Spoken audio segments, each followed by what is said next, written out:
ভগবানের চরণে কারো প্রীতি উপজয় হয়েছে, প্রীতি অর্পিত হয়েছে বুঝবার 8টি লক্ষণ। খুব ধ্যান দিয়ে শুনুন।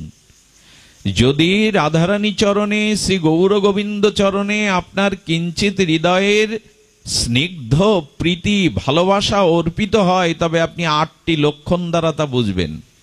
এই লক্ষণগুলি যদি আমাদের মধ্যে না থাকে, বুঝতে হবে ভগবানে আমার প্রীতি আজও অর্পিত। এটা লোক দেখানো, বাইরের, আমি প্রীতিটা দিতে পারিনি। প্রীতি যদি ভগবানে অর্পিত হয়, তাহলে প্রথম লক্ষণ ভক্ত চিত্ত আর উচ্ছ্বসিত হবে। ভগবানে প্রীতি দিয়েছে, এর প্রথম লক্ষণ ভগবানের কথা, তার লীলা কথা, তার সিদ্ধান্ত মঞ্জুষা শুনলে হৃদয় উচ্ছ্বসিত হবে। আচ্ছা, ভালোবাসার মানুষের, আমার প্রিয় অন্তরঙ্গ মানুষের কথা কেউ বললে আমার ভালো লাগে কিনা? আমার কোনো প্রিয় অন্তরঙ্গ নিজজনের কথা যদি আমার সামনে কেউ প্রশংসা করে, গুণকীর্তন করে, সেটা আমার ভালো লাগবে কিনা? আমার সন্তানটার কেউ প্রশংসা করছে আমার সামনে, এটা আমার ভালো লাগার কারণ কিনা? প্রথম লক্ষণ হলো ভগবানে প্রীতি আছে কিনা, যে ভগবানের নাম রূপ লীলা কথাতে আমার হৃদয় উচ্ছ্বসিত হয় কিনা। পূর্ণ পূর্ণিমার চন্দ্র নীলিমায় উদয় হলে নদ নদী সমুদ্রের জল দেখবেন উচ্ছ্বসিত হয়ে ওঠে। উচ্ছ্বাস হয় কিনা পূর্ণিমার দিন? পূর্ণিমার পূর্ণ চন্দ্রের আকর্ষণে সমুদ্র বা নদ নদীর জল স্ফীতি পায় এবং বেলাভূমি অতিক্রম করে তাদের তরঙ্গগুলো ছাপিয়ে যায়। চাঁদ কোথায় আর নদ নদী কোথায়? একজন আকাশে, একজন পৃথিবীতে, কিন্তু ওই আকর্ষণে তার ভেতরে উচ্ছ্বসিত তরঙ্গ আসে। ঠিক তেমনি আপনার ভগবৎ চরণে প্রীতি হয়েছে, বোঝা যাবে যদি ভগবানের গুণকথায় আপনার হৃদয় উচ্ছ্বসিত হয়ে ওঠে। আর সেটা আপনাদের দেখে বোঝা যায়। এই যে এত বিজ্ঞজন, প্রাজ্ঞজন সংসার কর্ম ফেলে আপনারা মাটিতে রৌদ্রে দাঁড়িয়ে কত কষ্ট কায়িক পরিশ্রম করে এই হরি কথা শুনছেন, এতে বোঝা যায় ভগবানকে ভালো না বাসলে তার কথা আপনাদের এত প্রিয় লাগতো না, এত ভালো লাগতো না। এক মা চোখের জলে এসছেন কুষ্টিয়া থেকে পাঠ শুনতে, আরে কুয়াকাটা থেকে একজন এসেছে হরি কথা শুনতে। এটা ভালোবাসার টানে ছাড়া কেউ আসে?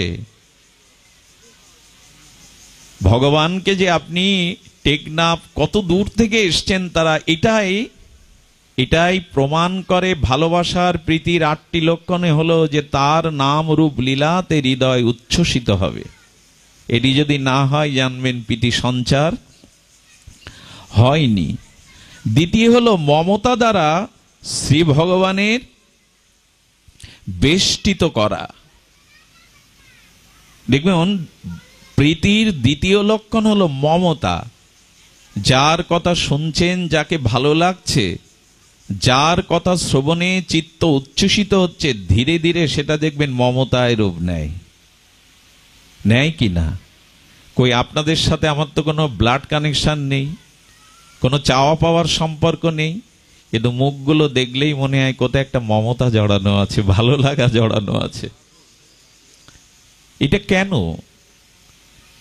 কারো প্রতি যদি, ওই যে বললাম, তার নাম রূপ লীলা গুণের প্রতি যদি হৃদয় উচ্ছ্বসিত হয়, ধীরে ধীরে ওটা মমতায় রূপ নেয়, ধীরে ধীরে মমতা আসে। আর ভগবৎ প্রীতির দ্বিতীয় লক্ষণ হলো এই মমতা। মমতাটা মাখনের মতো, ওইটা একবার হাতে মেখে নিলে না, সফট, এত এত কোমল, ওটা উঠতে চায় না। তেমনি মমতাটা এমন, আমি চাই তার থেকে দূরে সরে আসতে, মনের ভাবনা থেকে দূরে সে আসতে, কিন্তু উঠতে চায় না, ছাড়তে চায় না। এরই নাম মমতা। যখন ভগবানের জন্য আপনার এইরকম মমতা জন্মাবে, জানবেন ভগবৎ চরণে আপনার প্রীতি উপচয় হয়েছে। মমতা। দুধটা কিন্তু মাখলে ধুলে উঠে যায়, কিন্তু মাখনটা, দুধেরই তো পরিণতি মাখন, দুধের পরিণতি কিনা মাখন, কিন্তু মাখনটা মমতা, বেশি সফট কোমল, ওটা হাতে একবার জড়িয়ে গেলে সহজে ওটা উঠতে চায় কি? একই তো দুধের পরিণতি, দুধ উঠবে, ওটা উঠবে না কেন? ওদের দুধ থেকে পরিপাক হয়ে আরো উন্নত অবস্থা হয়ে মাখন হয়েছে। তো যার নাম রূপ লীলা ভালো লাগে, হৃদয় উচ্ছ্বসিত হয়, সেটা ধীরে ধীরে মমতায় রূপ নেয়। আর মমতা জড়িয়ে থাকতে চায়, মমতা ছাড়াতে চায় না। তৃতীয় লক্ষণ হলো বিশ্বাস যুক্ত হয়ে যায়। ভালোবাসা প্রীতি যদি ভগবানে যায়, তখন ভগবানের প্রতি আপনার একটা সুদৃঢ় বিশ্বাস আসবে, তিনি তো আছেন, আমার ভয় কি। বিশ্বাস কিন্তু মুখে বলার জিনিস না। আচ্ছা, বিশ্বাস শব্দের অর্থ কি? বিশ্বাস কাকে বলে? যদ্যপি শাস্ত্রে বলেছেন সাধু শাস্ত্রবাক্যে সুদৃঢ় নিশ্চৈত্তিকা বুদ্ধির নাম বিশ্বাস, কিন্তু বিশ্বাস শব্দের আরেকটি সরলত্ব আছে, অপূর্ব। শুনুন, একটু ধ্যান দিয়ে শব্দটা মনে নিয়ে যান। বিশ্বাস বিশ্বাস আমরা বলি, কিন্তু বিশ্বাস কাকে বলে? বিরুদ্ধ ভাবের দ্বারা যা আক্রান্ত না হয় তার নাম বিশ্বাস। বিরুদ্ধ ভাব কর্তৃক যা আক্রান্ত হয় না। আজকে কি বার? কার্তিক বাবা, আজ কি বার? বুধবার। এখন বৈকালিক সময়, তাই তো? এখন কেউ যদি বলে আজ বৃহস্পতিবার, এখানে সবাই বলছে বৃহস্পতিবার, এখন সকাল, এই বিরুদ্ধ ভাবটা আপনি মেনে নেবেন তো? সমগ্র পৃথিবীর মানুষ একদিকেও যখন একটা সিদ্ধান্ত আপনাকে চাপিয়ে দিতে চাচ্ছে, তাদের সেই বিরুদ্ধ ভাব দ্বারা যখন আপনার আস্থা, আপনার ভাব আক্রান্ত হবে না, এরই নাম বিশ্বাস। আমাদের বিশ্বাস ঠুনকো। আপনি আমাকে ভালোবাসেন, ভালো চেনেন, এখন আমার কথা কেউ আপনাকে বলল উনি ভালো, কিন্তু ওনার এই এই দুর্গুণ আছে, আপনি জানেন না। বলে তাই নাকি? যেদিন জানলেন সেদিন থেকে আপনার আস্থা নড়ে গেল। আমি কিন্তু জানতাম না ওনার ভিতরে এই দুর্গুণ আছে। একে বিশ্বাস বলে না। বিরুদ্ধ ভাব কর্তৃক যা আক্রান্ত না হবে, পৃথিবী একদিকে গেলেও আমার দৃঢ়তা, আমার নিশ্চয়ত্বিকা নড়বে না এক চুলো, এরই নাম বিশ্বাস। আর এই বিশ্বাস যদি অপদার্থের উপরেও করেন, সেই অপদার্থের কিছু দিতে পারবে না, কিন্তু আপনার বিশ্বাস আপনাকে দড়িয়ে নিয়ে যাবে। বিশ্বাসে মিলাই বস্তু কথাটার অর্থ এই। ঘটনা মনে পড়ে ভাগবতের। এক আচার্য চাতুর্মাস্য ব্রতের শেষ মাস, নিয়ম সেবা মাসে তার শিষ্য ছিলেন রাজা রানী। রাজার বাড়িতে চলে আসতেন ওই এক মাস নিয়ম সেবা, কার্তিক ব্রত, চাতুর্মাস্যের শেষ অন্তিম মাস পালন করতে। গুরুদেবকে সাক্ষাৎ ভগবানের কৃপাময় করুণাময় মূর্তি মনে করে সাক্ষাৎ ভগবত জ্ঞানে, ব্রহ্মা বিষ্ণু মহেশ্বর জ্ঞানে সেবা করতেন রাজা রানী। রানীর ঋতুচক্রে গুরুদেবের কাছে সেবা করতে যেতে পারছেন না, তাই তার রানীর যে সেবিকা ছিল যুবতী সুন্দরী, তাকে দিয়ে গুরুদেবের পাদ্য অর্ঘ্য, গুরুদেবের অর্চনের বস্তু পাঠিয়ে দিল। শ্রী গুরুদেব সেই সুন্দরী রানীর দাসীকে দেখে তার ভেতরে কামনা জেগে উঠল, প্রস্তাব দিল, আমি তোমাকে স্ত্রী রূপে গ্রহণ করতে চাই। এবং এই মুহূর্তেই তাকে স্ত্রী রূপে গ্রহণ করলেন। বিবাহ তো 8 প্রকার, রাক্ষস বিবাহ আছে, গন্ধর্ব বিবাহ আছে, নানান প্রকার। তো এক প্রকার বিবাহ করে বললেন, আমি রাজি নই, রানীমা আমাকে বিতাড়িত করবে, এটা অন্যায়। বললেন, রানীমা আজ থেকে তোমাকে গুরু মা রূপেই শ্রদ্ধা করবে, বসো। পাশে বসালেন। রানীমা পুষ্প স্নান করে 2 দিন পরে রাজা এবং রানী যখন দেখতে এলেন, দেখলেন তারই দাসী গুরুদেবের শয্যা সঙ্গিনী হয়ে, অর্ধাঙ্গিনী হয়ে বসে আছে। উনি মুখ ফিরিয়ে চলে যাবেন। রাজা বললেন, ভুল করছো, গুরুদেবের প্রতি বিশ্বাস হারিও না, উনি আজও আমাদের কাছে ভগবান, উনি আমাদের গুরু মা, এসো তার চরণ সেবা করি। এটা বলা সহজ, মেনে নেওয়া এই বিশ্বাসটি খুব কঠিন। বিরুদ্ধ ভাব দ্বারা উনি আক্রান্ত হননি রাজা। 1 মাস গুরু মাতা জ্ঞানে গুরুকে পূর্ণ শ্রদ্ধায় সেবা করলেন। 1 মাস পরে গুরুকে রথে করে যখন আশ্রমে পৌঁছে দিচ্ছেন, বনের মধ্যে গুরুদেব বললেন, বনের কিছু ফল পাও তো, দেখো আমার বড় ক্ষুধা লেগেছে। রাজা এক ঋষির আশ্রম থেকে, বৃক্ষ থেকে চেয়ে এনে গুরুদেবের জন্য একটা ফল আনলেন। কিন্তু গুরুদেব সংশয় আত্মা হওয়ায় চিন্তা করছে, আমি যে কর্ম করেছি রাজা বিষ ফল খাই আমাকে মারবে না তো। দেখবেন যার চিত্তে অপরাধ বোধ আছে, সে সম্মুখে যা দেখবে তার দুর্বলতা কাজ করবে। আমি যদি কোনো অপরাধ করি আর আমার সামনে 2 জন যদি কথোপকথন বলতে থাকে, মনে হবে ওরা আমার কথাই বলছে। কারণ অপরাধ চিত্তটা বড় দুর্বল হয়ে যায়, চারিদিকেই দেখে তার দুর্বলতার ছায়া, ওরা আমাকে নিয়েই বলছে, অথচ তারা অন্য কথা বলছে। এজন্য চিত্ত দুর্বল হয়ে যায় অপরাধ করলে, বিচার দুর্বল হয়ে যায়, দৃঢ়তা দুর্বল হয়ে যায়। রাজা তখন বলছেন, এই ফলের নাম না জানলে তো আমি পেতে পারি না বনফল। ঋষির কাছে ফিরে গিয়ে রাজা বললেন, আমার শ্রীগুরু মহারাজ ফল খেতে চাওয়ার আগে নাম জানতে চেয়েছেন। ঋষি একটু স্মিত হেসে বললেন, গুরুদেবকে ফলটা কাটতে বলো, ওর মধ্যেই নাম লেখা আছে। গুরুদেব যখন ফলটা দুভাগ করলেন, দেখছেন একদিকে দেখছেন রাজার রানী দিব্য ভগবানের পুষ্প রথ হটে বৈকুণ্ঠে চলেছেন, আর এই গুরুদেব আর তার যে সঙ্গিনী তারা নরকগামীর দিকে চলেছেন, জমালয়ে চলেছেন। মাঝখানে ফলের নাম লেখা রয়েছে কর্মফল। কর্মফল। এরা বিশ্বাস হারায়নি, বিরুদ্ধ ভাব দ্বারা এদের বিশ্বাস আক্রান্ত হয়নি। ওই শ্রদ্ধা বিশ্বাস তাদের তোরে নিয়ে গেল, যার প্রতি বিশ্বাস করলো তার পতন হয়ে গেল। বিশ্বাস এত বড় জিনিস।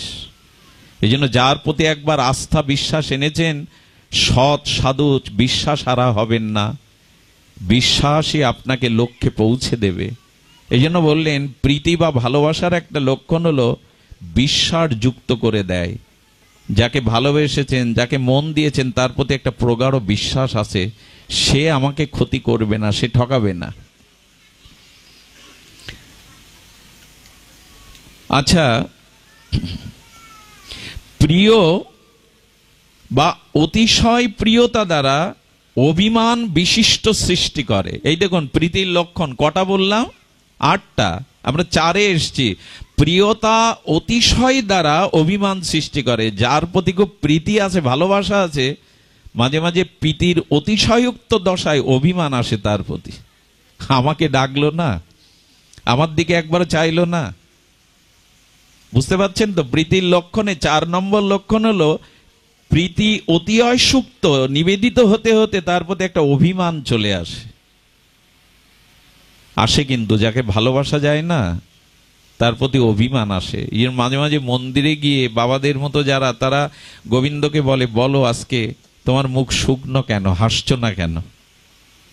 ভগবানের সাথে আজকে তোমার কি সেবা পেতে ইচ্ছা করতে, বলো না। তারা তাদের মতো করে কেমন জানেন অভিমান মাঝে মাঝে আসে। পরমহংস কলকাতা মহানগরীর বুক চিরে ভাগীরথী গঙ্গা বয়ে গেছে, তারই তীরে দক্ষিণেশ্বর রানী রাসমণির অনবদ্য এই সৃষ্টি। তো মা ভবতারিণীর মন্দিরে ঠাকুর রামকৃষ্ণ অন্নের প্রসাদের থালা নিয়ে বলতেন, মা খা। ওই তার মন্ত্র, মা খা, খেয়ে নে। কি মন্ত্র দেখুন, কি ভাব দেখুন। ও তার মানে আমার হাতে আজ খাবি না। কেন খাবি না? আমি খাইনি বলে? তো ঠিক আছে, আমি খাইনি তো আমি আগে খেয়ে নি বলে নিজের মুখে অন্ন তুলে দিয়ে এটো হাতে বলছেন এবার খবরদার, এসব আবার আপনি করতে যাবেন না। ওই স্তরে না উঠলে এগুলো বাতুলতা মাত্র। অধিকারী হতে হয় তো। রাজাই কেবল রানীর শয়ন কুঠিরে অন্দরমহলে ঢুকতে পারে, বাইরের লোক পারে না। ওখানে যে কোনো লোকের প্রবেশ অধিকার নাই। এই জন্য যাকে ভালোবাসা যায়, যাকে প্রীতি করা যায়, অভিমান অতিশয় স্নেহের কারণে, মমতার কারণে তার প্রতি অভিমান। আমার দিকে একবারও তাকালো না, অভিমান কাজ করে। আর অভিমান প্রিয়জনের কাছেই কাজ করে। আর কি করে? বিলসিত করে। বিলসিত মানে দেখবেন একটা বিলাস ভাব এসে যায়। যাকে ভালোবাসা যায় তার প্রতি একটা বিলাস মানে তার সাথে খুব অন্তরঙ্গ মুহূর্তগুলো ভাগ করতে ইচ্ছা করে। অন্তরঙ্গ মুহূর্তগুলো। এই জন্য তো এই বিন্দাজির কাছে আমরা কি নিবেদন করি? এই মনের অভিলাষ বিলাস কুঞ্জে দিও বাস।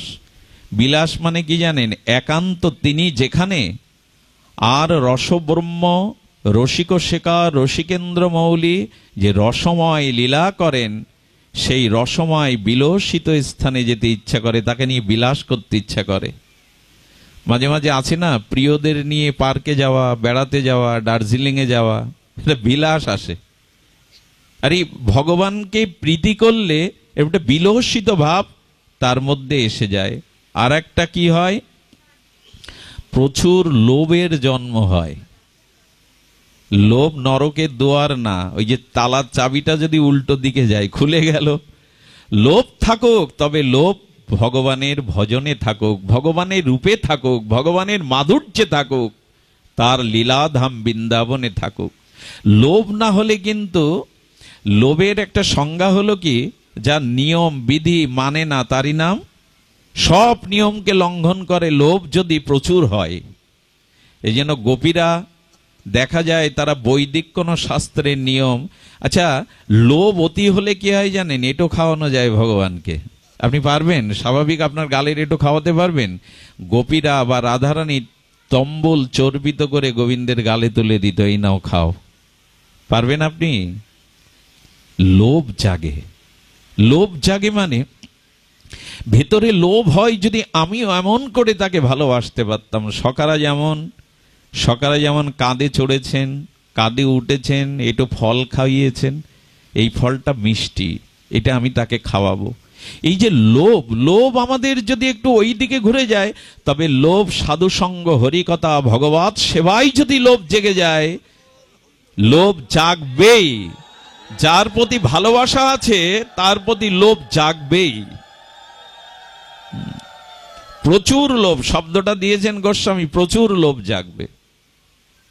লোভ জাগে না ভালোবাসা হলে তাকে কিছু দিতে, হ্যাঁ, যেভাবে হোক সবার চোখ ফাঁকি দিয়ে তার কাছে যেতে, লোভ তো জাগবে, লোভ তার ভিতরে বাড়বে। এই জন্য গোস্বামীবাদ বলেছেন, লোভাত কিনে নাও সেই কৃষ্ণ প্রেমকে, ভাগবত প্রেমকে, ব্রজ প্রেমকে লোভের দ্বারা কিনে নাও। মূল্য একমাত্র লোভ। কবে আমার লোভ হবে সাধু কথায়, হরি কথায়, ভগবানের লীলায়, ভগবানের রূপ দর্শনে কবে আমার লোভ হবে? এই লোভ জাগাতে হবে, প্রচুর লোভ তার ভেতরে জাগবে। আর ষষ্ঠ লক্ষণ হলো প্রতি ক্ষণে, প্রতি মুহূর্তে নব নব নূতন নব অনুরাগ বাড়বে ভগবানের প্রতি। একটু আগে দেখেছেন মন্দিরে ভগবানকে, পরেক্ষণে গিয়ে দেখবেন আগের থেকে আরো নূতন, আগের থেকে আরো মধুর। এটা কখন হয় জানেন?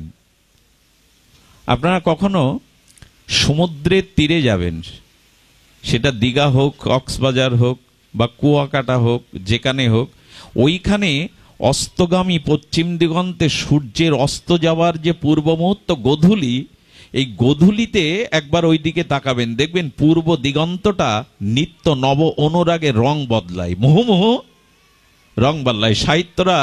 সাহিত্যিকরা এটি বর্ণনা করেছেন, দেখবেন অস্তগামী সূর্যের পূর্ব মুহূর্তে, যাকে গোধূলি বলা হয়, ঠিক সূর্য অস্ত যাওয়ার আগে পূর্ব দিগন্তটা নব অনুরাগে নূতন নূতন রঙের আকার ধারণ করে, মোহ। ঠিক তেমনি ভগবানের প্রীতি আসলে প্রতি ক্ষণে ক্ষণে ভগবানকে নিত্য নবায়নমান মনে হয়, পুরানো মনে হয় না। পুরানো তো হয় না। আচ্ছা লক্ষ্য করবেন, এই যে 3 দিন 7 দিন হরিনাম সংকীর্তন হয়, একই তো নাম, একই তো বাঁশি, একই তো মৃদঙ্গ। আচ্ছা ওইখানে যদি পৃথিবীর অন্যতম শ্রেষ্ঠ শিল্পীকে দিয়ে পৃথিবীর খুব জনপ্রিয় গান 24 ঘন্টা একটা গান গাওয়ানো যায়, বসে শুনবেন আপনারা? একটু কথা বলুন, শুনবেন? পৃথিবীর অন্যতম সুরসম্রাজ্ঞীও যদি আসে, আর তাকে যদি বলা হয় 24 ঘন্টায় আপনাকে এই একটাই গান, পপুলার যে গানটা পৃথিবীতে খুব মানে প্রচলিত, বা যে গানটি সকলের খুব প্রিয়, এই গান 24 ঘন্টা বসে গাইলে একই শিল্পী শুনবেন। কিন্তু হরি নামে কেন 24 ঘন্টা, কেন 72 ঘন্টা মানুষ ওই একই নাম শুনে কাঁদে, হাসে, গড়াগড়ি দেয়? এই জন্য নামের মধ্যে মহাপ্রভু নিতাই চাঁদ প্রেমকে দিয়ে গেছেন, আর প্রেমের ধর্ম নিত্য নূতন নবায়নমান। একই তো হরি কথা, কিন্তু পুরাতন মনে হয় না। আরে মহাপ্রভু প্রতিদিন ধ্রুব প্রহ্লাদ চরিত্র গদাধর গোস্বামী পাদের কাছে শুনতে যেতেন, টোটা গোপীনাথে। লীলাচলে চৈতন্য মহাপ্রভু প্রতিদিন গদাধর পণ্ডিত গোস্বামীর কাছে প্রতিদিন ভাগবত শুনতে যেতেন, গিয়ে বলতেন, তুমি প্রহ্লাদ চরিত্র শোনাও, ধ্রুব চরিত্র শোনাও, এবং সাবহিত হয়ে শুনতেন, মানে খুব সতর্ক হয়ে শুনতেন। আচ্ছা চৈতন্য মহাপ্রভু পরতত্ত্ব প্রেমসীমা রাধা মাধব মিলিত বিলাস প্রেমমূর্তি, উনি ধ্রুব চরিত্র প্রহ্লাদ চরিত্র প্রতিদিন শুনবেন কেন? তাতে অনুরাগে চোখের জল পড়বে কেন? মহাপ্রভু শুনতে শুনতে বললেন, প্রহ্লাদ কত কষ্ট সহ্য করেছে, তবু হরির চরণ সে ছেড়ে, নাম সে ছেড়ে দেয়নি, এই দৃঢ়তা তো আমার হলো না। মহাপ্রভু বলছেন, আরে ধ্রুবকে তার পিতা রাজ্য দিতে চাইলো, তবু সে আমার ভজন ত্যাগ করলো না। কবে ধ্রুবের মতো গোবিন্দ চরণে আমার দৃঢ়তা আসবে? তখন তো হস্তলিখিত ভাগবত অবাক হয়ে যাবেন শুনলে। শ্রীনিবাস প্রভুকে গদাধর পণ্ডিত গোস্বামী মহাপ্রভুর অপকটের পরে বললেন, শ্রীনিবাস, এই দেখো হস্তলিখিত ভাগবত প্রতিদিন চৈতন্য দেব শুনতে আসতেন, আর সে ডাক শুনতে পাই না, আর কেউ ভাগবত শুনতে আসবে না। পাথর হয়ে গেছেন মহাপ্রভু অপ্রকটের পরে। আর গদাধর গোস্বামী তিনি টোটা গোপীনাথে নীরব পাথর মূর্তি হয়ে গেছেন, প্রাণটাই শুধু আছে ধিক ধিক করছে গৌর বিরহে। শ্রীনিবাস এসে প্রথম দিন প্রণাম করেছে, বুঝতে পারিনি এ জগতে তো নাই, একে বলে বিরহ। মহাপ্রভু তখন লীলাচলে অপ্রকট হয়ে গেছেন, তাতে গদাধর পণ্ডিত গোস্বামী বিরহে পাথর হয়ে গেছেন, চোখ মেলে চান না। শ্রীনিবাস এসে প্রণাম করেছে। শ্রীনিবাস মহাপ্রভুর দ্বিতীয় আবেশ অবতার কলেবর। শ্রীনিবাস প্রণাম করেছে, বুঝতে পারিনি। দ্বিতীয় দিন সেবক গিয়ে বলছেন, শ্রীনিবাস এসেছে প্রভু, ওকে আশীর্বাদ করুন। শ্রীনিবাস, তুমি এসেছো?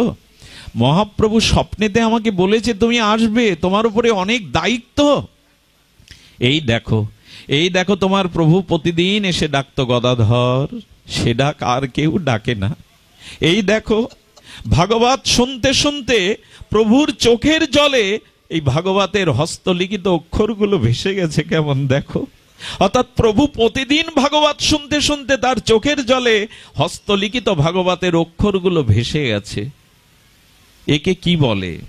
একে বলে নবন। একই চরিত্র প্রভু প্রতিদিন শুনতেন, কিন্তু নূতন নূতন নব অনুরাগ প্রীতি আনন্দে চোখের জলে ভাসতেন।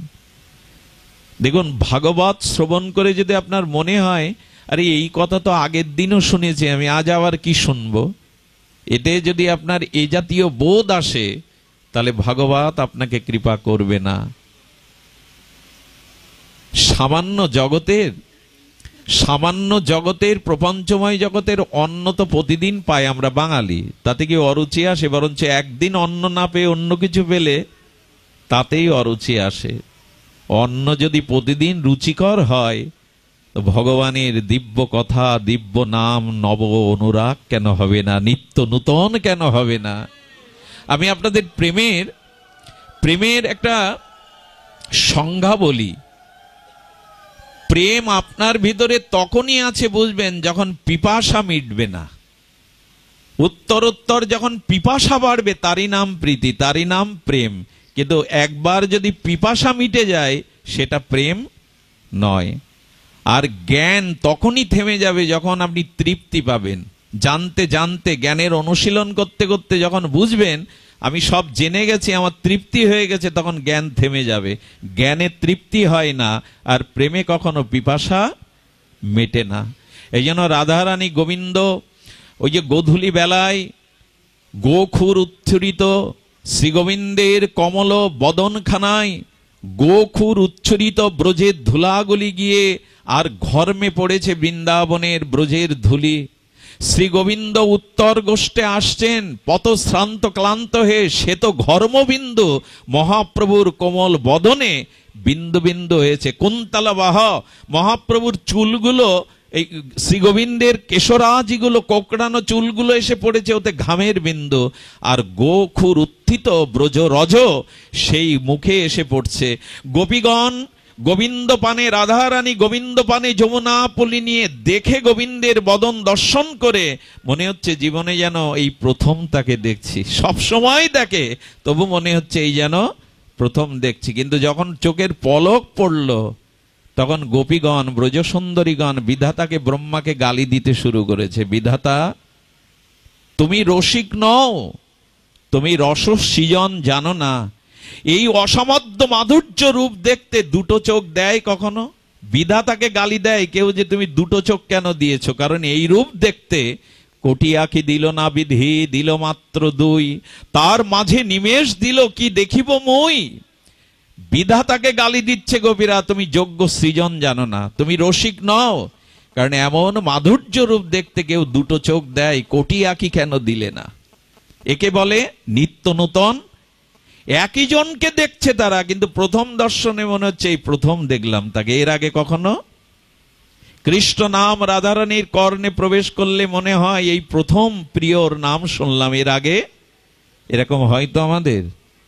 এটা হওয়াই হলো প্রেমের লক্ষণ, প্রীতির লক্ষণ। নব অনুরাগ, নিত্য নূতন, নবায়নমান, এটাই হলো প্রেমের ধর্ম। কখনো পুরাতন মনে হবে না, কখনো অনুরাগ কম হবে না। রাধারানী বলেছিলেন বিধি, চোখের পলক কেন দিলে? দুটো চোখ যদিও দিলে, পলক ফেললেই তো মনে হয় তাকে সহস্র যুগ হারিয়ে ফেললাম। একথা আর কেউ বলেনি, একথা গোপীগণ বলেছে। ব্রজপ্রেমের প্রতিমা, কৃষ্ণ প্রেমের মূর্তি এরা, এদের আকারটাই কৃষ্ণ প্রেম প্রীতি দিয়ে গড়া। একথা ওরাই বলতে পারে যে চোখের পলক পড়লেই মনে হয় তোমায় সহস্র যুগ হারিয়ে ফেললাম। এই হলো নব অনুরাগ। এই জন্য ভালোবাসার বস্তুতে নিত্য নূতন নবায়ন অনুরাগ জন্মাবেই, যদি না জন্মায়। একদিন ঠাকুর ঘরে যেতে যেতে যদি মুখখানা আর ভালো না লাগে, হ্যাঁ, হরি কথা শুনতে শুনতে যদি মনে হয় একই কথা কি বা শুনবো বারবার, তাহলে জানবেন প্রীতি থেমে গেছে, ভালোবাসার স্রোত থেমে গেছে ওখানে। তো এই জন্য ষষ্ঠ লক্ষণ হলো প্রতিক্ষণে শ্রী ভগবানকে নিত্য নূতন নবায়ন রূপে প্রতিভাত হবে। তার সবকিছুই নূতন, আর তিনি তো নূতনই, তিনি তো নূতন নবায়ন, অসমাদ্য মাধুর্য তার। আর ভগবানে কি থাকবে? অসমাদ্য চমৎকারিত দ্বারা কি হবে? উন্মাদিত হবে। এই দেখুন, ভালোবাসার সপ্তম লক্ষণ হলো, প্রীতির লক্ষণ হলো একটা উন্মাদনা আসবেই, একটা পাগলামি। দেখবেন গাঢ় কোনো ভালোবাসা প্রীতি যেখানে আছে সেখানে উন্মাদনা থাকতেই হবে। এইগুলো আমাদের রূপ গোস্বামীপাদ তিনি জানিয়ে, জীব গোস্বামীপাদ ভক্তি সন্দর্ভেও বলেছেন। অসমাদ্য চমৎকারিত্ব শব্দটা শুনুন, অসমাদ্য চমৎকারিত্ব, ভগবানের প্রীতির দ্বারা একটা উন্মাদনা আসবে। উন্মাদনাটা বলি আপনাদের। মহাপ্রভু গভীর রাতে গম্ভীরার মধ্যে আমাদের গম্ভীরানাথ চৈতন্য মহাপ্রভু রাত জেগে কাঁদেন, কোথা কৃষ্ণ, কোথা প্রাণনাথ। সারা রাত যত রাত্রি বাড়ে তত প্রভুর বিরহ বাড়ে, যত রাত্রি গভীর হয় প্রভুর বিরহ শোক তত গভীর হয়। মাঝে মাঝে দেয়ালে গিয়ে মুখ ঘষেন, মাঝে মাঝে এক অজানা আকর্ষণে বাইরে গিয়ে পড়েন। এমনি করে গোবিন্দ দাস, এমনি করে স্বরূপ দামোদর, রামানন্দ তারা বুঝতে পারেনি।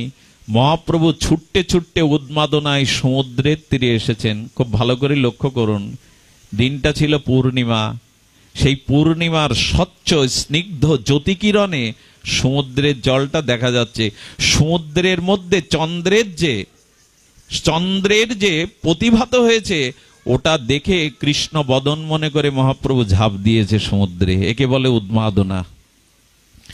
প্রথম কারো স্মৃতিশক্তি নষ্ট হয়ে গেলে, পাগল হয়ে গেলে তাকে মাঝে মাঝে বেঁধে রাখতে হয়, কিন্তু এমন একটা উন্মাদনা এক সময় আসে আর তাকে শিকল দিয়ে বেঁধে রাখা যায় না।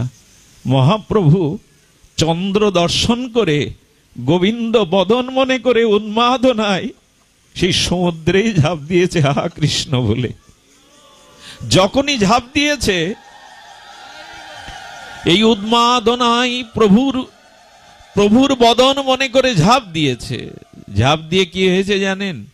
করুণাক সূর্য মন্দির অনেক দূর, সেখানে এক ধীবর জাল ফেলেছিল। মহাপ্রভুকে সেই জালের মধ্যে আটকে গেছে, চেতনা নেই বাইরে। উন্মাদনা একেই বলে।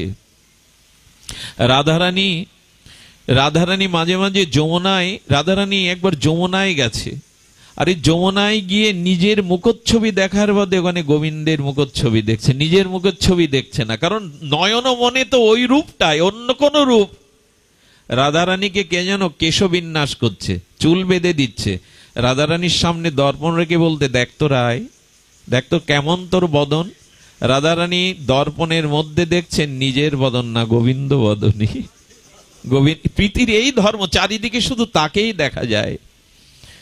নয়নে লাল চশমা চোখে দিলে না, যা কিছু দেখবেন তা রাঙা মনে হবে।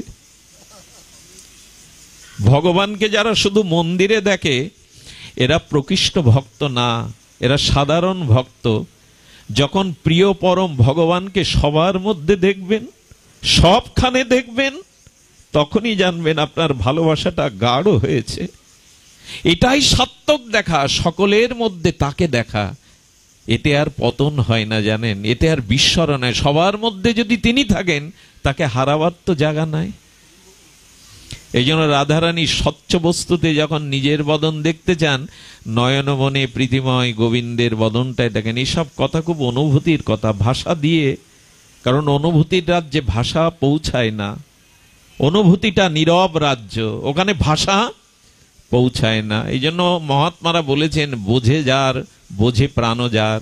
প্রাণ যে বুঝেছে, এই উন্মাদনা আসবেই। গোপীরা সব ছেড়ে আর তাদের বেরিয়ে আসতো। আচ্ছা, গোপীরা মথুরার বাজারে দধি বিকিনি করতে যাবে কেন? রমণী তারা, ব্রজ রমণী, তারা কেন বাণিজ্যের জন্য যাবে? সারা রাত অপেক্ষা করত ওই ননী আর দধি বিক্রির ছলে শ্যামসুন্দরকে দেখবার জন্যই তাদের বাণিজ্যে যাওয়া। হ্যাঁ, আর এখনো প্রথা আছে, বৃন্দাবনে পুরুষদের থেকে মায়েরাই পরিশ্রম করে বেশি। এখনো বৃন্দাবনে যদি যান, হাল চাষ সহ ক্ষেত খামারির কাজরা মায়েরাই বেশিরভাগে খাটে। বৃন্দাবনের বাবারা বসে হয়তো হুকো টানছে, মায়েরা কাজে। তো ওখানে বিকিনি করতে যেত কি জন্য জানেন? দই বিক্রি মূল উদ্দেশ্য না, নগর ভ্রমণের ছলে যদি আমাদের প্রিয় পরমের মুখখানা একবার দেখতে পায়। এবং তাদের গোবিন্দ ভাবনাটা, উন্মাদনা কেমন জানেন? মাথায় নিয়েছে ননি, ঘোল, মাখন। আচ্ছা, বিক্রি করতে গেলে কি বলতে হয়? মাখন নেবে গো, হ্যাঁ, দধি নেবে গো, এই তো যার যা আছে তাই তো বলে ডাকবে। দুধ আলা তো দুধ নেবে গো বলবে, ঘি আলা তো বলবে ঘি নেবে গো। গোপীদের কৃষ্ণ আবেশ, উন্মাদনা এমন, মাথায় ঘোল মাখন, কিন্তু বলছে গোবিন্দ নেবে গো, কানাই নেবে গো, লালা নেবে গো। ওদের শব্দের দ্বারা দই বেরোচ্ছে না। গোবিন্দ নেবে, কেউ লালা নেবে। আহা, কি উন্মাদনা! কই আমাদের তো এমন হয় না। খুব দুঃখ লাগে জানেন, কেউ কাউকে ভালোবেসে যখন পাগল হয় জগতে, স্মৃতিশক্তি লোপ পায়, আত্মহত্যা করে, মনে করি কেন এরা সাধু সঙ্গ করেনি। আজ আমাদের বর্তমান প্রজন্ম একটা উন্মাদনায় ভাসছে, আমরা তাদের প্রকৃত উন্মাদনাটা দিতে পারিনি। আজ তারা এই প্রযুক্তির মোবাইলের উন্মাদনায় ভাসছে। আজ তারা কাল্পনিক জগৎ রচনা করে তাদের জীবনকেই, তাদের যৌবনকে, তাদের সুসময়কে নষ্ট করছে। অনুরোধ করব, আপনারা যেমন করে আসেন, আপনাদের প্রজন্ম, আপনাদের ঘরের ছেলে মেয়েকে এই উন্মাদনা দিন, না হলে পৃথিবী সামাজিকভাবে আমাদের সমাজ অনেক পিছিয়ে পড়বে। আগামী প্রজন্মের উন্মাদনা হরিনামে আজ আমরা আনতে পারিনি, ভাগবতে আনতে পারিনি, এটা ওদের নয়, আমাদের ব্যর্থতা। আজকে যে উন্মাদনায় বর্তমান প্রজন্ম চলেছে, তাতে শুধু অন্ধকার আর নিরাশা, হতাশা ছাড়া আশা দেখতে পাই না। তাই ঘরের সন্তানদের ছোটকাল থেকেই ভাগবত উন্মাদনা দিন। ভগবানকে নিয়েই মেতে থাকার উন্মাদনাই জীবনের সার্থক। আজ মহাপ্রভু ভক্ত স্বরূপে এসে আর তিনি আচরণ করে দেখাচ্ছেন। সুধীবৃন্দ কি করেছেন? মহাপ্রভু এমনি করে জালে আটকে গেছেন, এমনি করেই উন্মাদনা ব্রজ সুন্দরীদেরও তারা ঘরের বাহিরে আসতো। তো এই জন্য প্রীতির সপ্তম লক্ষণ হলো যে অসমর্থ চমৎকারিতা, একটা উন্মাদনা তাদের মধ্যে আসবেই। উন্মাদনা আছে বলেই তো আপনারা ঘরে থাকতে পারেন না, যেখানে হরি কথা, যেখানে ভক্ত সঙ্গ, ছুটে চলে আসেন। এটাও একটা উন্মাদনা, এটিও একটি উন্মাদনা। সুধীজন, এই জন্য আমাদের এই প্রীতির লক্ষণ ভাগবতের দিকেই হোক, শ্রী ভগবানের দিকেই হোক। তবে প্রথম প্রীতির লক্ষণে কি বলা ছিল? যে ভগবানের নাম রূপ লীলা কথাতে যাতে আমাদের আসক্তি হয়। এই আসক্তি হলেই ধীরে ধীরে প্রীতি সঞ্চারিত হবে। আর আমাদের প্রীতিটা যেখানে আমরা দিয়ে বসেছি, এই সংসার থেকে, স্ত্রী পুত্র আত্মবুদ্ধি থেকে ভগবানের দিকে দিন। এটার জন্য আপনাদের একটু অনুরোধ করব, গৃহে গৃহে আপনাদের ইষ্টদেবের প্রতি সকলে একটি ফুল, একটি তুলসী পাতা প্রতিদিন একটু অভ্যাস করুন। তো অফিসে যান, নিজের কর্মে যান, যার যা জীবিকায় যাওয়ার আগে 2-3 মিনিট ঠাকুর ঘরে গিয়ে একটু চন্দনটা, একটা তুলসী পাতা, একটা ফুল একটু দিতে শুরু করুন। ওই চরণ একবার যদি হৃদয়ে বসে যায়, নয়নে আটকে যায়, তবে টেনে নেবে। ভগবানের এই হলো মহিমা। একবার তার দিকে যে যায়, একবার যে তার চরণ আশ্রয় করে, সে 100 কোটিবার চেষ্টা করলেও ভগবান আর তাকে ছাড়েন না। আমাদের গোবিন্দ বাঁকা কেন জানেন? বাঁকে বিহারী কেন জানেন? বাঁকা ঠাকুর, 3টে জায়গায় বাঁকা। দেখবেন সরল কাটাগুলো, যে কাটাগুলো সোজা, ওটা যদি পায়ে বিদীর্ণ হয়, টান দিলেই সোজা বেরিয়ে আসে। কিন্তু যে কাটা 3টা জায়গায় বাঁকা, ও কাটা যদি একবার ফোটে, চামড়া রক্ত ছিঁড়ে যাবে, তবু বেরোতে চাইবে না। গোবিন্দ যেন বললেন, একবার একটু ভালোবেসে দেখো, তুমি ছাড়তে চাইলেও আমি বাঁকা ঠাকুর আর তোমাকে ছাড়াতে দেব না। আমি আটকে থাকবো, আমাকে ছাড়াতে পারবে না তুমি, একবার ভালোবেসে দেখো। ওই নয়ন পানে, ওই কমল বদন মাধুর্য পানে যে একবার তাকিয়েছে, সে ফেসে গেছে সংসারে। আর তার এই জন্য গোপীরা একটা শব্দ দিয়েছেন খুব সুন্দর। গোপীরা যে শব্দ দিয়েছেন সেটা আমি শোনাচ্ছিলাম আসতে গিয়ে, সেটা অপূর্ব একটি শব্দ দিয়েছেন ভগবান। ইতর রাগ বিস্মারণাং।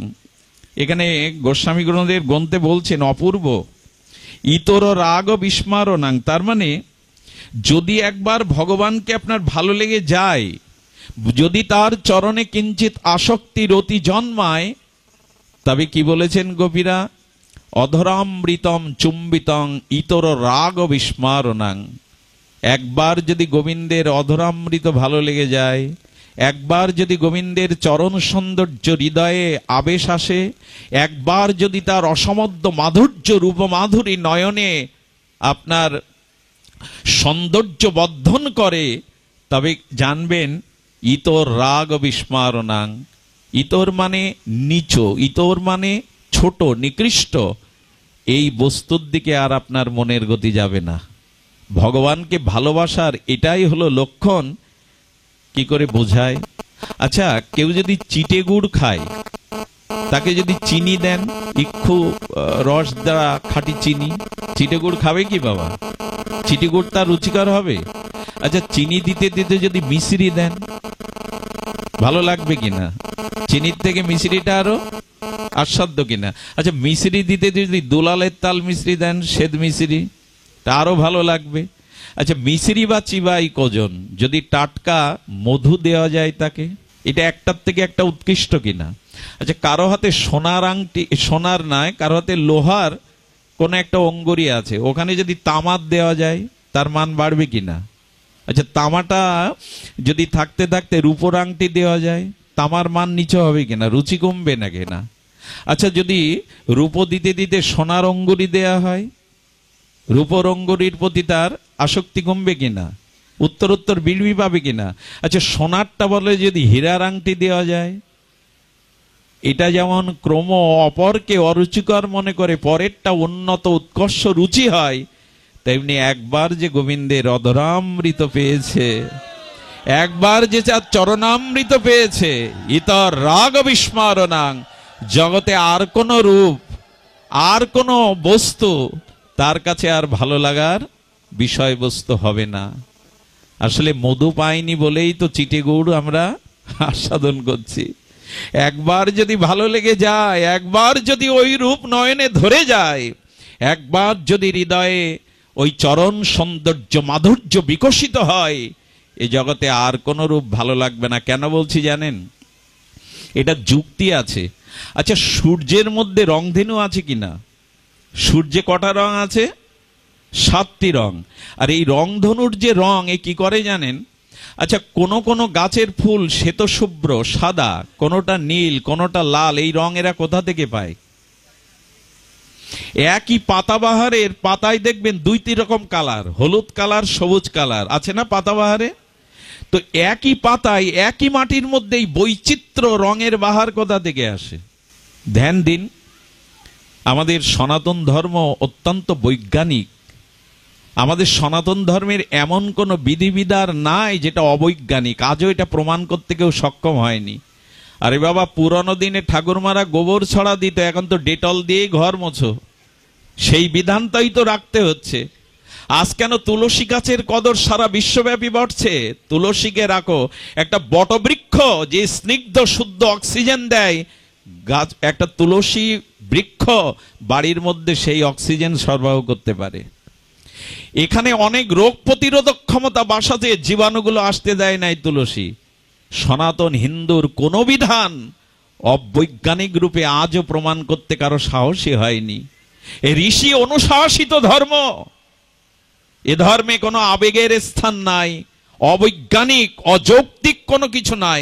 আমাদের বোঝাতে ভোলায়, আমাদের জ্ঞানের পরিধি কম, তাই আমরা বোঝাতে পারি না।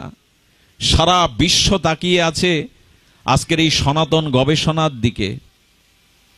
সুধীজন, আজ গাছ নিধন করো না, বৃক্ষ মরুময় হয়ে যাচ্ছে। বাংলাদেশের কত একর ভূমি বন শোভা থাকতে হবে, একথা প্রচার করা হচ্ছে ঘটা করে, কোটি কোটি টাকা ব্যয় করে পরিবেশবিদেরা। কিন্তু সনাতন হিন্দু ধর্ম কোটি বছর আগে গাছকে পূজার আসনে বসিয়ে বটকে, অশ্বত্থকে, বেলকে, নিম বৃক্ষকে পূজা করো, একে দেবতার সম্মান দাও, এরাই পরিবেশ বাঁচাবে। এখন পরিবেশ বাঁচাও বলে বিশ্বে কোটি কোটি টাকা ব্যয় করা হচ্ছে। কোটি কোটি বছর আগে বৈদিক সভ্যতা বৃক্ষকে পূজার আসনে বসিয়েছে। কেন? এগুলো জানতে হবে। শঙ্করধ্বনি, ওলধ্বনি, এগুলো সন্ধ্যাকালে সকালে যদি কেউ ধ্বনি করে, ওই ধ্বনির শব্দ তরঙ্গে, ইথার তরঙ্গ থেকে জীবাণুগুলো ঘরে ঢুকতে পারে না। খোল, কাসর, ঝাঁজ সন্ধ্যাবেলা বাজালে সেই ইথার তরঙ্গ থেকে, বায়ুমণ্ডল থেকে সূর্যের তেজ কিরণ স্থিমিত হয়ে গেলে বায়ুমণ্ডলের জীবাণুগুলো ধরিত্রীতে নেমে আসে। ওই সময় ঝাঁজ, খোল, শঙ্করধ্বনি, উলধ্বনি করলে ওই শব্দ তরঙ্গ জীবাণুগুলো ঘর থেকে বের করে দেয়, ঘরে প্রবেশ করতে দেয় না। এটা বৈজ্ঞানিক সমৃদ্ধি, আমরা বুঝিনি। কত বড় পরিতাপের বিষয়! এই ধর্মের চর্চা অনুশীলন না করে এই এমন শাশ্বত ধর্মকেই মানুষ ত্যাগ করছে। এটা কত বড় অভিশাপ এদের। বহু কোটি জন্মের স্বীকৃতি হলে মনুষ্য জন্ম পাওয়া যায়, তার থেকে কোটি গুণ সৌভাগ্য সৃষ্টি হলে সনাতন হিন্দুর ঘরে জন্মানো যায়। বহু কোটি গুণ সৌভাগ্য হলে সনাতন হিন্দুর ঘরে জন্মানো যায়। সারা পৃথিবী একদিন শান্তির জন্য, স্বামী বিবেকানন্দ বলেছিল, শোনো পাশ্চাত্যবাসী, বিদ্যা, প্রযুক্তি, শিক্ষার জন্য ভারতবাসীরা তোমাদের কাছে হাত পাতবে, বাংলার মানুষ, কিন্তু শান্তির জন্য তোমাদের এই বাংলার কাছে হাত পাততে হবে। একদিন শান্তির জন্য তোমাদের এখানে হাত পাততে হবে, না হলে প্রভুপাদের কল্যাণে, ইস্কনের বদৌলতে আজ লক্ষ লক্ষ বিদেশিরা কেন বৈষ্ণব মন্ত্রে দীক্ষা নিয়ে হরিনাম করবে। তারা কি পেয়েছে এর মধ্যে? ওরা তো বোকা না। এই দেশে খ্রিস্টান মিশনারিরা এসে অর্থ জমি জমা দিয়ে দাস সম্প্রদায়, অর্থাৎ যাদেরকে আমরা মুচি বলি, বলা উচিত নয়, তাদেরকে টাকা দিয়ে খ্রিস্টান করছে। খ্রিস্টানদের দিকে আঙুল তুলে আমাদের আচার্যরা বলছেন, তোমরা অর্থের লোভ দেখিয়ে, জাগা জমি সম্পত্তির লোভ দেখিয়ে তাদের ধর্মচ্যুত করছো। আর দেখো, তোমাদের দেশের কোটিপতি শিক্ষিত নাগরিকরা আজ তিলক মালা নিয়ে খালি পায়ে রাস্তায় করতাল বাজিয়ে বৈষ্ণব আকারে কীর্তন করছে। আমরা তাদের অর্থের প্রলোভন দেখাইনি, জমি জমা প্রলোভন দেখাইনি, বরঞ্চ কৃষ্ণ নামকে ভালোবেসে তারা ঘর বাড়ি ছেড়ে দিয়ে রাস্তায় নেমেছে। সেই ধর্ম ত্যাগের চিন্তা আসে অপদার্থদের, আসে যারা মূঢ় অভিশপ্ত তাদের। এই ধর্মের প্রচার দরকার। এই জন্য বলি, ফরিদপুরের মাটি, এই বৃহত্তম ফরিদপুর বলছি, ফরিদপুর বলতে এখানে নেই, মাটি বড় পবিত্র। ভাগবত জাগরণ ঘটান। এই সমাজকে বাঁচাতে গেলে, এ জাতিকে তার স্বরূপ মন্ত্রে দীক্ষা দিতে গেলে ভাগবত ধর্মকে বাড়ান, ভাগবত ধর্ম প্রভাবটা বাড়ান। মানুষ না জানলে তার লক্ষ্যে পৌঁছাতে পারে না। গীতা ভাগবতের এই বৈদিক শাশ্বত জ্ঞান আজ বড় প্রয়োজন হয়ে দেখা দিয়েছে। আরো ভালো লাগার বিষয়, আপনাদের এই অঞ্চলে এখানে শিক্ষিত প্রতিষ্ঠিত সভ্য ভদ্র মানুষরা সামনে, এর মধ্যে অনেক স্বনামধন্য ডাক্তার প্রফেসর বসে বাট শুনছেন মাটিতে এই গরমে। এটা দরকার ছিল। এখান থেকে 50 বছর আগে শিক্ষিত পার্সেন্ট মানুষরা সংকীর্তনে আসতো না, প্রায়শ আসতো না। এই অবস্থাটা বদলেছে এখন। এটাই আজকে আমি আমার 9 বছর থেকে ভাগবত পাঠে, এখন নিজে যদি এই দেহে প্রাণ চলেও যায়, একটা আনন্দ দিয়ে মরতে পারবো যে আপনাদের মতো ভদ্র শিক্ষিত প্রতিষ্ঠিত মানুষগুলো ভাগবতে এসেছে। আপনারা সারিতে এসেছেন। কেন বলছি জানেন? বলছি এই কারণে, যত যত আচারতি শ্রেষ্ঠস্তর জনা, গীতায় ভগবান বলেছেন শ্রেষ্ঠজন যা আচরণ করে সাধারণরা তাতে অনুপ্রাণিত হয়। এই জন্য আপনাদের মতো শ্রেষ্ঠজনরা যদি আসেন, অন্যরা প্রাণিত হবে। আজকে ডাক্তারবাবু বসে পাঠ শুনছেন, আমার শিক্ষক বসে হরিকথা শুনছেন, আমি কেন নই? মহান ব্যক্তিত্বরা যা আচরণ করে অন্যদের তা অনুকরণীয় ধর্ম হয়। এই জন্য আসুন, এই সমাজ জাতিকে এগিয়ে নিতে গেলে ভাগবত ধর্ম প্রয়োজন। মানুষকে তার ঠিকানাটা, তার স্বরূপটা জানিয়ে দিতে হয়। আর এই গীতা ভাগবতের বা বৈদিক জ্ঞান আজ প্রচারের বিশেষ ভূমিকা আমাদের নেওয়া উচিত। আমি পূজা পার্বণের বিরোধী নই, যাগযজ্ঞের বিরোধী নই, কিন্তু আমাদের নূতন করে ভাবতে হবে এতটা অর্থ, এতটা মানুষ আমরা 3-4 দিন ধরে যা করছি তাতে সমাজ মানুষের স্বভাব সংশোধন হচ্ছে কিনা। নূতন করে এই প্রশ্ন দ্বিধায় জাগতে হবে। অর্থ নিয়োগ করছি, প্যান্ডেল করছি, লাখ লাখ টাকা ব্যয় করছি, কিন্তু তাতে সমাজ জাতি আধ্যাত্মিকতার কোনো ক্রমোন্নতি হচ্ছে কিনা এ প্রশ্ন আজ বিবেকের কাছে করতে হবে। কারণ যদি আমাদের স্বভাব না বদলায়, আমরা যদি প্রগতির পথে, ভক্তির পথে, ক্রম উন্নতির পথে এক পা না এগিয়ে যাই, তবে অনুষ্ঠানটা ধর্ম না। অনুষ্ঠানের থেকে যে আচরণ আসবে, আচরণ থেকে যে অনুভূতি আসবে, তখনই ধর্ম জাগবে। শুধু অনুষ্ঠানকে ধর্ম বলেনি আচার্যরা। অনুষ্ঠানের থেকে আচরণ আসবে, আচরণ থেকে আসবে অনুভূতি, আর তখনই ধর্মের জাগরণ হবে। তা আমাদের অনুষ্ঠান আছে, যদি আচরণ না আসে, অনুভূতি না আসে, তবে নূতন করে ভেবে দেখতে অনুরোধ করি হাত জোর করে। যা করছি পূজা পার্বণ যাগযজ্ঞ, সেগুলো আমাদের প্রকৃত আত্মকল্যাণ, সমাজ কল্যাণ, ধর্ম কল্যাণ হচ্ছে কিনা, এগুলি নূতন করে আমাদের ভাবতে হবে। সুধীজন, ভগবত প্রীতির কথা বলবো। আসুন, এই হরি কথা ভগবত ধর্ম ধীরে ধীরে অনুরাগ সৃষ্টি করুক। সবই পুংসং বিশ্বাস কেন কথা সুজা ন উৎপাদায় যদি রতিং শ্রম বৈহিকে বলাম। অনন্য মমতা বিষ্ণু মমতা প্রেম সঙ্গতা ভক্তিরীতি উচ্চতে ভীষ্ম উদ্ধব প্রহ্লাদ নারদা। ভক্তির আচার্যগণ মহাজনগণ ভীষ্ম প্রহ্লাদ নারদ ধ্রুব, তারাই এই কথা বলে গেছেন যে অনন্য মমতা ভগবানের দিকে দাও। আর এটি হবে শুদ্ধ